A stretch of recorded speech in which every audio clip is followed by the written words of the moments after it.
Raoni Rossetti, que é CEO da Melver, para conversar com a gente também. Raoni, sempre muito bem-vindo, obrigada pela sua presença. Bom dia. Oi, Paula, bom dia. Bom dia, telespectadores. É sempre muito bom estar com vocês aqui na BMC. Obrigada. Raoni, queria aproveitar, falar um pouco com você, principalmente sobre esse resultado de Petrobras, dado ali que o lucro líquido, EBITDA da Petrobras, acabaram ficando abaixo das expectativas, significativamente, vamos dizer assim, abaixo das expectativas do mercado. Até a gente está vendo uma reação hoje específica do papel. Também tem, claro, uma oscilação por conta do petróleo lá fora em queda, mas de uma forma em geral, queria entender na sua visão, como que você avalia o impacto desses resultados? Mercado que estava muito esperançoso, otimista demais, que acabou se frustrando. Você acha que há expectativa aí de recuperação desses indicadores no próximo trimestre? Bom, vamos lá. Petrobras, ela trouxe a primeira linha, do demonstrativo de resultados, as vendas, a receita bruta inferior, bastante inferior aos últimos trimestres. Só que, em paralelo a isso, ela trouxe um outro dado que eu acho que ele não está sendo tão discutido quanto deveria, que é um aumento substancial das despesas. Ou seja, ela faturou menos e ela gastou mais. Bom, trata-se de uma empresa que ela está sujeita a fatores externos, então isso a gente não pode deixar de levar em consideração. O que aconteceu nesse trimestre? A empresa ela já havia divulgado uma prévia dos resultados operacionais, então o mercado já sabia que a produção de gasolina e diesel estava menor. Só que, além de estar menor, o preço do petróleo Brent, que é o petróleo utilizado como referência mundial, referência naturalmente para a Petrobras, ele também caiu. Então, a produção menor, redução do Brent, exportações menores e, além disso, um ganho de representatividade do etanol, isso fez com que a empresa ela faturasse menos, impactando negativamente aí o resultado final da empresa. O mercado olha muito para o EBITDA, no caso de Petrobras.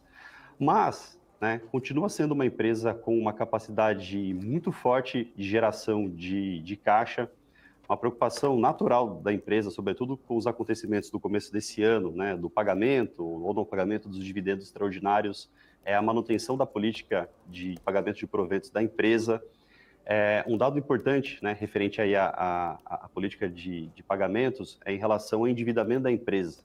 Existe um teto da dívida da empresa de 65 bilhões de dólares. E a empresa está com esse endividamento estabilizado. O dado divulgado ontem, por volta das 10 da noite, foi de 61,8 bilhões de dólares. Então, o endividamento ele não é o motivo para o não pagamento de dividendos, Está sendo respeitado os 45% ali do fluxo de caixa operacional para ser distribuído. Então, para aqueles que montam uma carteira de empresas pagadoras de dividendo, Petrobras, na minha leitura, ainda continua sendo um nome a ser considerado. Ô, Raoni, você trouxe pontos importantes, quero detalhar aqui um pouquinho mais. Primeiro, naquela questão que você traz ali em relação às despesas, receita e lucro ali menores, inclusive, por conta até mesmo do Brent ali mais estável. Isso é um ponto, sensível ali, como você muito bem trouxe e pontuou. Tem relação com a política de paridade? A gente ainda, de alguma forma, tem visto, uma defasagem muito grande ainda em relação à Petrobras e fica-se muito ali na pergunta até quando ela vai conseguir de fato segurar essa diferença, essa paridade, sem de fato afetar ali a rentabilidade da companhia. Queria entender um pouco da tua leitura sobre isso, para depois avançar ali um pouquinho mais na agenda de CAPEX. Perfeito. O descolamento do preço internacional para o preço praticado, ele está em mais ou menos 7%, salvo engano. Então, sim, isso traz um certo impacto para a empresa. O que é grande e defendido, o Brasil, até alguns poucos anos, ele tinha uma autossuficiência no consumo de gasolina. Hoje não. Hoje o Brasil ele também precisa importar gasolina. Então, a Petrobras ela não é capaz de produzir tudo o que a gente precisa. O que ela produz, ela vende abaixo do preço internacional e nosso país ainda precisa importar o excedente. Então, sim, Paula, isso traz um impacto. Só que aqui a gente entra numa grande discussão política. Afinal, a Petrobras também é utilizada como um mecanismo de controle da inflação. dado que o combustível, né, ele é um dos itens que compõem a nossa inflação. Então, trata-se de uma acomodação entre interesses da empresa e os interesses político-sociais aí, controle da inflação. Falando naquele outro ponto que você estava falando em relação à questão de dividendos, né, tentando entender ali um pouco em relação a isso, a agenda de CAPEX, por um lado, a gente viu que desacelerou, isso permitindo, então, um pagamento de dividendos mais robustos. Este ponto, você acha que é um ponto aí importante, principal também a ser monitorado pelo investidor? O que os investidores precisam levar em consideração é o seguinte: não existe uma data de validade de vencimento de uma empresa. E os resultados financeiros que nós encontramos nas divulgações trimestrais, eles mostram o que aconteceu ali nos últimos meses, correto? Só que para que a empresa ela tenha resultados futuros, ela precisa gastar agora para colher resultados lá da frente. O ponto é, os recursos, eles estão sendo alocados da forma adequada, da forma correta, com base no planejamento estratégico que foi definido pela empresa. Isso que precisa ser levado em consideração. Mas a Petrobras, né, ela tem isso, pelo menos, né, muito bem apresentado. Algo que os investidores eles não vão esquecer é da época do Petrolão, né, onde a Petrobras aí, ela teve o maior grau de endividamento, a empresa mais endividada do mundo, e uma série aí de escândalos acontecendo. Então, quando se fala em investimento da Petrobras, né, já vem um sinal de alerta, né? Fala, puxa, peraí, como que isso vai ser utilizado? Então, a linha ali de despesa, a linha de CAPEX, de Petro, é algo que o mercado sempre tem um pouquinho de frio na barriga, assim, e procura entender um pouco melhor o que está acontecendo. Só que no caso do resultado de agora, né, eu vi poucas indagações, né, sobre o real motivo desse aumento. Apenas justificativas atreladas aí a volume produzido, volume exportado, assim como a redução do Brent. Maravilha. Só pra gente, a minha última aqui, claro, o Felipe tá na tela, tá? Inclusive o Felipe também tem uma, mas deixa, primeiro, daqui a pouco ele fala, só pra eu entender. Só tô esperando aqui, Tá Raoni. Esperando a vez dele. Primeiro as mulheres, Felipe. Sempre. Só pra concluir aqui, a minha dúvida de Petrobras, inclusive, antes do Felipe fazer ele ali, como que você vê, de fato, né? A gente tá trazendo aí essa questão de distribuição, de dividendos, até foi a pergunta que eu te fiz em relação a trazer uma desaceleração do CAPEX ali para conseguir fazer esse pagamento maior, mas olhando de alguma forma, como que você vê a estratégia da distribuição de dividendos em relação à sustentabilidade financeira da Petrobras e também toda a confiança dos investidores ali, mas num longo prazo. Você até citou o passado, né? E muitas vezes a gente fica ali com aquela sensação, né? Ou muita preocupação, muitos investidores ficam com a mesma preocupação do futuro repetir o passado. Como que você de alguma forma enxerga essa sustentabilidade financeira da Petrobras, Raoni? Ô, Paula, eu quero trazer uma informação aqui, ela não é especulativa ou não, mas eu acho que é importante nós deixarmos no radar. Bom, estamos passando por uma desconfiança da meta fiscal. Ano passado, déficit zero, só erraram em 230 bilhões assim, de reais, assim, quase nada. O que estava previsto para ser zero no ano passado foi transformado em um pequeno superávit no ano eleitoral 2026. Bom, então o governo ele está errando nas receitas e nas despesas. E a Petrobras, né, como uma boa pagadora de dividendos, de alguma forma, ela traz recursos substanciais para o governo. Bom, o que está acontecendo agora? A gente está passando por uma catástrofe no Rio Grande do Sul. Inclusive, na semana passada, eu estive da linha de frente, lá no Rio Grande do Sul, fazendo um trabalho voluntário, ajudando da forma uma grande união de forças lá para o Rio Grande do Sul. Quanto que o governo precisará para reconstruir, né, o que aconteceu?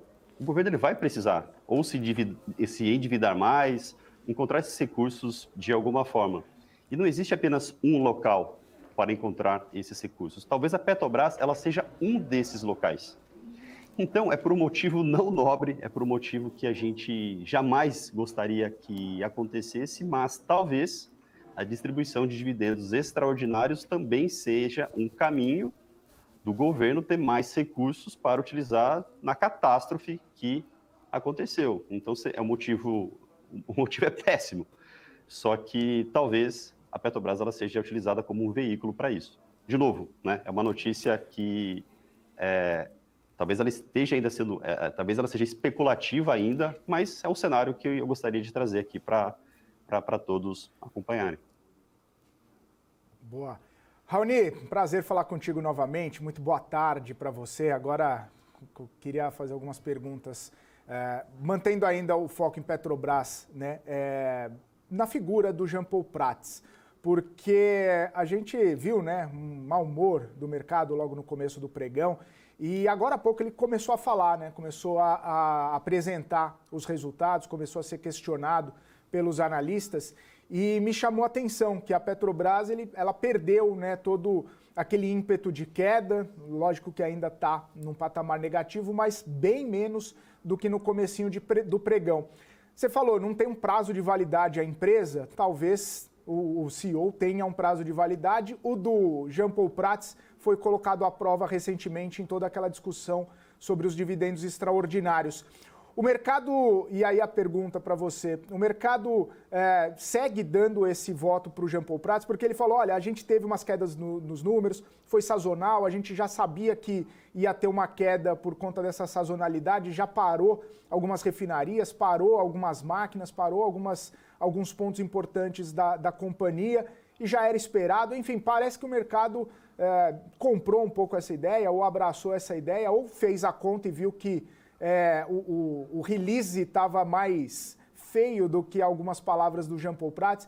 Enfim, dei essa volta, queria entender um pouco da sua visão sobre essa figura, né, do Jean Paul Prats, que foi colocado em questionamento, foi colocado à prova, está aí à frente da companhia e dando alguns resultados, principalmente para os acionistas, como você muito bem trouxe, a questão dos dividendos, recompra de ações e imaginando que a companhia possa continuar dando bons resultados lá na frente. Queria só abordar um pouco essa questão, né? A sua visão e percepção a respeito do Jean Paul Prats e nessa condução da companhia em meio a turbulências. Perfeito, Felipe. Em primeiro lugar, boa tarde. Essas perguntas são sempre muito, muito inteligentes. Obrigado. Eu não acho que o mercado financeiro ele é uma ameaça para o cargo do Prats, mas sim aos políticos. Quando a gente olha para potenciais presidentes para a Petrobras, existem vários nomes políticos para serem colocados. Quando a gente olha em relação a histórico, em relação à competência técnica para a função, ele se destaca dos demais. Então, o cargo dele, eu não vejo o mercado pressionando ele, mas sim interesses políticos, né? O que aconteceu no começo do ano em relação aos dividendos extraordinários, ele tinha tudo para cair. Afinal, o que foi levantado sobre interferências políticas, sobre o Lula interferindo na empresa, ele tinha tudo para cair naquele momento. E ele não caiu. Então, eu acho muito pouco provável que ele não cumpra o mandato dele até o final. Eu acho que se ele sair, vai ser muito mais uma decisão pessoal dele, mas eu não acho que isso esteja passando pela cabeça dele. E, de novo, né, trata-se de uma empresa que passa por um setor extremamente volátil, né, existem questões políticas ali que não estão totalmente no controle dele de segurar o preço do combustível. Então, eu acho que ele é um bom nome para seguir tocando a empresa.